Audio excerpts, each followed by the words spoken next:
दैहिक दैविक भौतिक तापा राम राज नाही काहू ही व्यापा सब नर करही परस्पर प्रीति चलही स्वधर्म निरत श्रुत नीति। नमस्कार, मैं हुसैन रिजवी। गोस्वामी तुलसीदास अपनी इस चौपाई में बता रहे हैं कि राम की अयोध्या में कोई भी दैहिक दैविक और भौतिक ताप से परेशान नहीं होता। सभी लोग आपस में बहुत प्यार से मिलजुल कर रहते हैं और अपने अपने धर्मों का पालन करते हैं।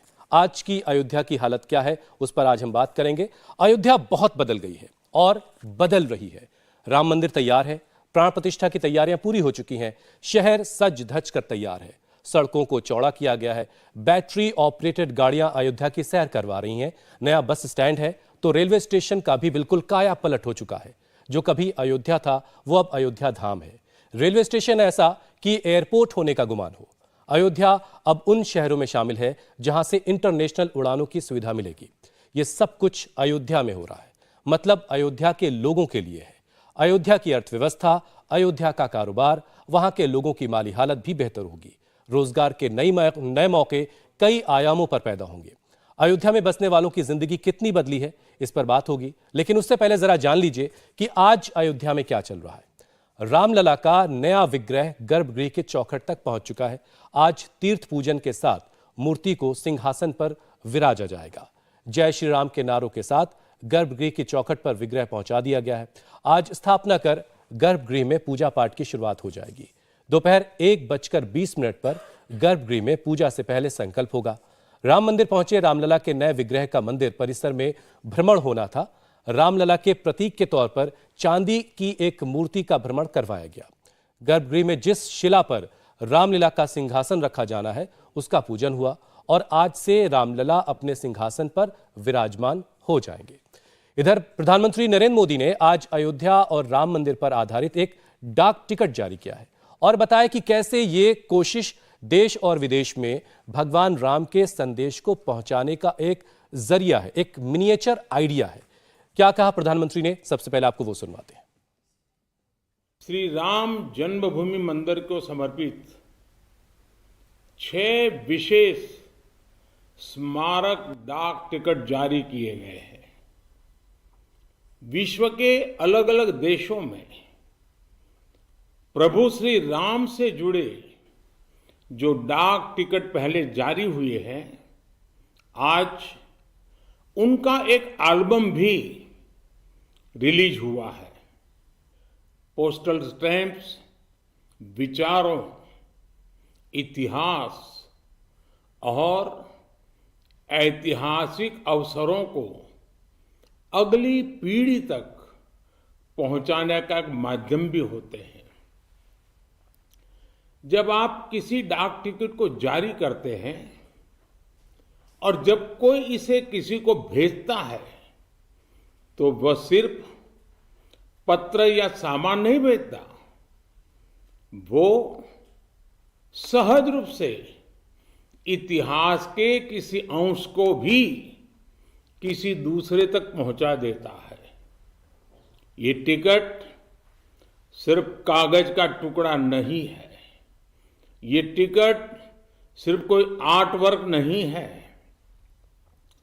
ये इतिहास की किताबों, कलाकृतियों के रूपों और ऐतिहासिक स्थलों का सबसे छोटा रूप भी होते हैं।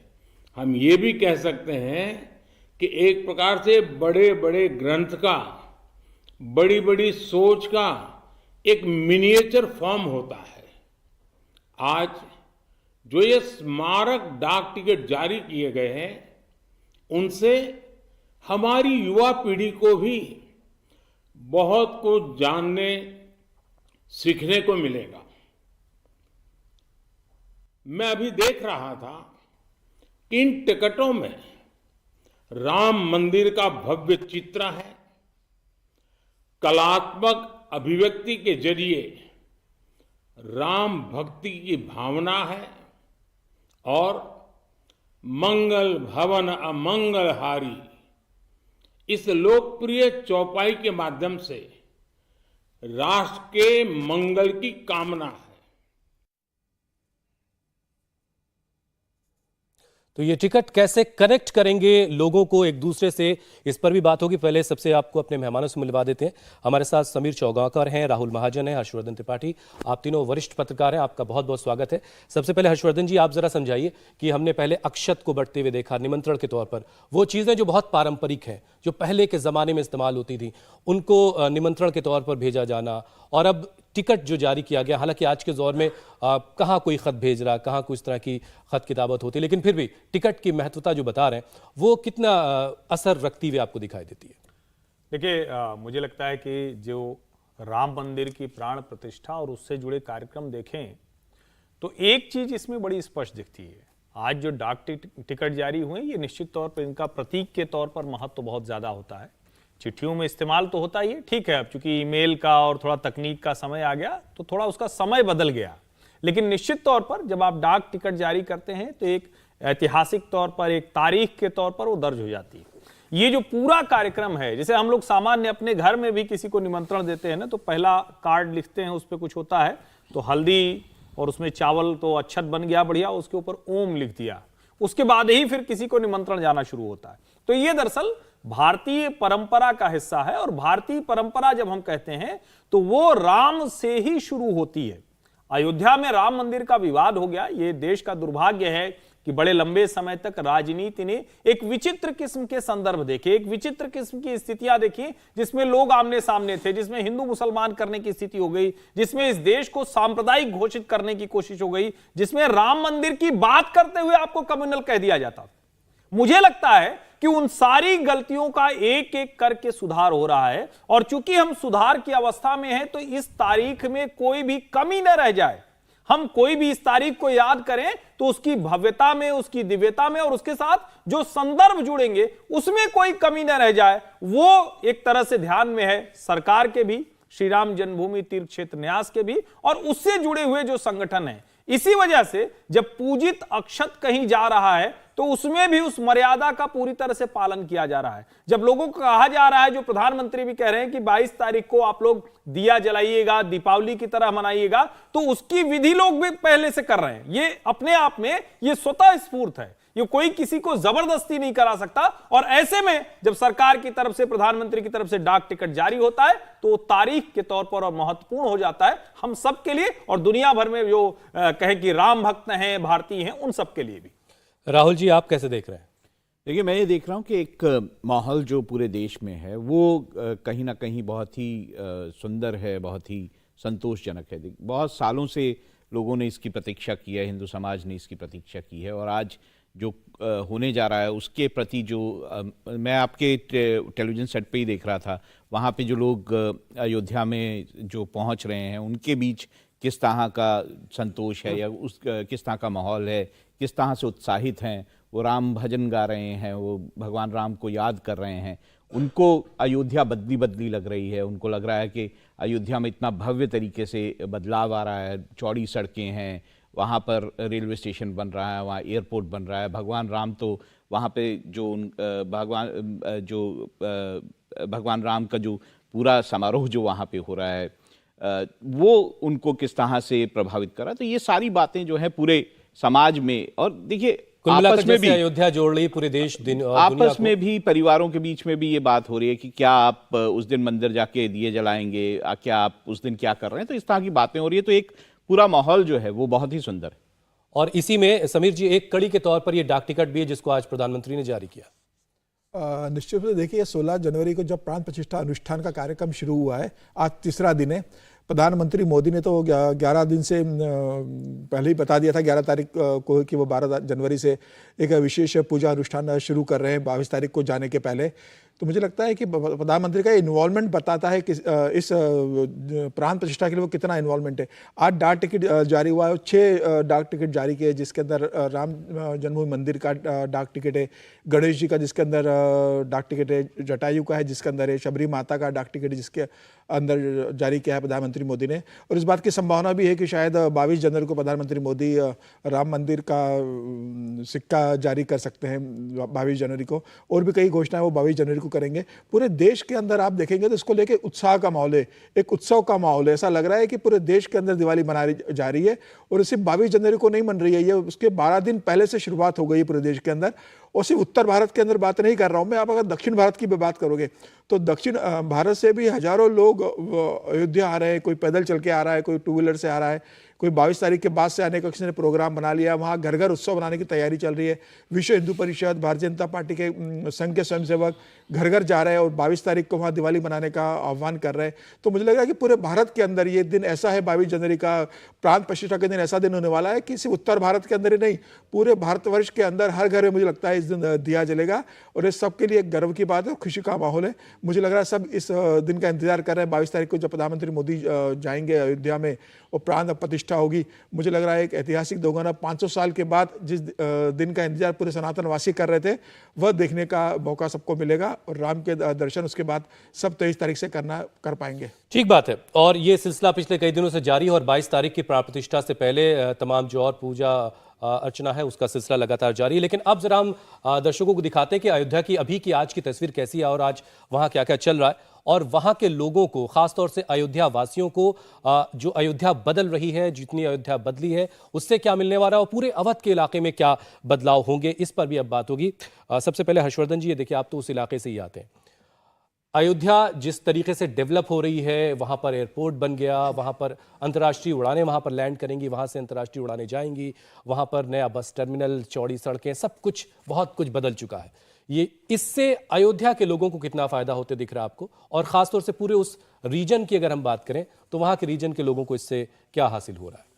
देखिए, अयोध्या के लोगों को इससे क्या लाभ होने वाला है, उसके 2, 3, 4 पैमाने हैं। एक पैमाना तो यह है कि उनका रोज का जीवन कितना सुधरेगा। दूसरा पैमाना यह है कि उनके यहाँ रोजगार के अवसर कितने आएंगे। तीसरा पैमाना यह है कि अगर उनके पास, उनकी जो जमीन है, उनके पास वहाँ गांव है, उनका घर है, तो उससे क्या वो कुछ लाभ की स्थिति में आ सकेंगे क्या। अब पहले पैमाने पर कहें तो जिस अयोध्या में कोई भी डबल लेन की सड़क नहीं थी, कोई भी मतलब कोई भी, फैजाबाद अयोध्या आप पार करते थे, कोई भी डबल लेन की सड़क नहीं थी, उस अयोध्या में 4 और 6 लेन की सड़कें हैं। जिस सूर्य स्तंभ को आप देखते हैं जो अयोध्या की सड़क पर, जो हनुमानगढ़ी से बाहर की सड़क है जिसको आप देखते हैं कि उसके मतलब दोनों तरफ के फुटपाथ पर खड़े होकर जब प्रधानमंत्री नरेंद्र मोदी गए थे तो रोड शो में लोग स्वागत कर रहे थे। जिस अयोध्या में आप अंतर्राष्ट्रीय हवाई अड्डे की बात छोड़िए, जो रेलवे स्टेशन था उसमें भी डबल लाइन नहीं थी, दोहरी लाइन नहीं थी। वहां डबल लाइन का रेलवे स्टेशन तो बनता ही है, हवाई अड्डा बन जाता है। और अगर मोटा मोटा कहें तो उस अयोध्या में 50,000 से 1 लाख लोग प्रतिदिन आने वाले हैं। इसका मतलब क्या हुआ? इसका मतलब यह हुआ कि इतने लोगों के लिए इंफ्रास्ट्रक्चर की तैयारी सरकार की है। केंद्र की नरेंद्र मोदी और यूपी की योगी आदित्यनाथ सरकार का जो 10 वर्षों का अयोध्या प्लान है, सिर्फ अयोध्या प्लान की अगर बात करें तो 85,000 करोड़ का है, यानी 85,000 करोड़ का निवेश होना है। अब ये एक सबसे, जिसको कहें कि पहला असर होता है कि वहां जमीनों के भाव बहुत बढ़ जाते हैं, कीमतें बहुत बढ़ जाती हैं। लेकिन उसके साथ जिसको हम कहते हैं ना कि ट्रिकल डाउन थ्योरी, कैसे नीचे उसका असर पड़ता है, तो वहां के लोगों के रोजगार के अवसर बढ़ रहे हैं। वहां हॉस्पिटैलिटी इंडस्ट्री बहुत जबरदस्त तरीके से बढ़ रही, उसके साथ लगे हुए जो दूसरे रोजगार हैं वो बढ़ रहे हैं। और जब आज इस कहानी कुर्सी के शो के लिए मैं चल रहा था तो सुबह में अखबार पढ़ रहा था तो अद्भुत है, अंबानी अडानी भी इसके लिए उत्साहित है कि प्राण प्रतिष्ठा बहुत अच्छे से हो। कोई ऐसी कंपनी देश की बड़ी नहीं है जिसने अयोध्या और उसके इर्द गिर्द के हाईवेज की जो होर्डिंग होती है उसको खरीद नहीं लिया हो। यानी जितने भी आउटडोर प्राइम टाइम स्लॉट जिसको हम कहते हैं वो सब उन्होंने खरीद लिया। क्यों खरीद लिया? क्योंकि अयोध्या जाने वाले, अयोध्या से आने वाले, उन सब की नजर में उनका ब्रांड दिखे। यानी राम के साथ जुड़कर हर ब्रांड बड़ा हो रहा है और उसका लाभ जो वहां रोजगार जिनको मिलेगा, जिनकी जमीन की कीमत बेहतर होगी, जिन लोगों का जीवन स्तर रोज बेहतर हो गया, घाट अच्छे होने से, सड़क अच्छे होने से, रेलवे स्टेशन और हवाई अड्डा अच्छे होने से। राहुल जी, बहुत पहले मैंने शो किया था अयोध्या से, तो मैंने वहाँ दिखाया था कि कैसे राम जी को जो खड़ाव भेंट की जाती है वो मुसलमान कारीगर तैयार करते हैं, जो फूल वहाँ मंदिरों में चढ़ते हैं वो मुसलमान अपने खेत में उनको पैदा कर रहा है। तो अभी के वक्त में आप कुछ हिंदू मुसलमान जैसी चीज़ें वहाँ देख रहे हैं, या वहाँ पर जो तमाम सारे काम हो रहे हैं उसका फ़ायदा सबको मिल रहा है?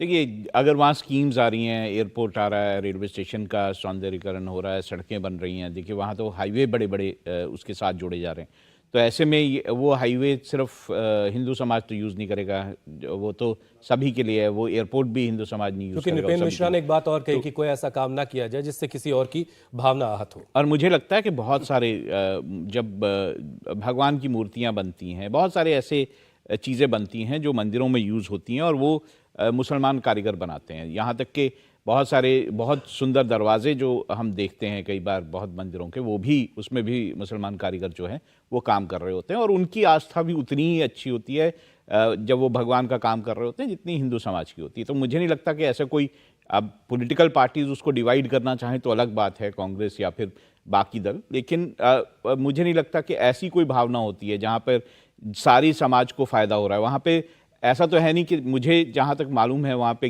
12-13% पूरे जो फैज़ाबाद का इलाका है वहाँ 12-13% मुसलमान हैं, उनकी आबादी अच्छी खासी मैं है। वहीं से आता हूँ। तो अच्छी खासी आबादी है मुसलमानों की, तो ऐसा नहीं होगा कि वो पूरा एरिया डेवलपमेंट होगा और मुसलमान कहीं अलग थलग होंगे। मैंने जहाँ देखा है, जहाँ भी डेवलपमेंट होती है, मैं बहुत सारे रिपोर्टिंग के दौरान बहुत सारे इलाकों में जाता था, अब भी जब घूमने जाता हूँ तो बहुत सारे इलाकों में जाता हूँ, जितने कारीगर, जितनी सुंदर सुंदर चीज़ें आप देखते हैं, साड़ियाँ देखते हैं, कपड़े देखते हैं, बहुत सारा कुछ मैं देखता हूँ, वो उसमें मुसलमान कारीगर इन्वॉल्व रहते हैं और ऐसा तो नहीं होता कि हिंदू से खरीदते नहीं।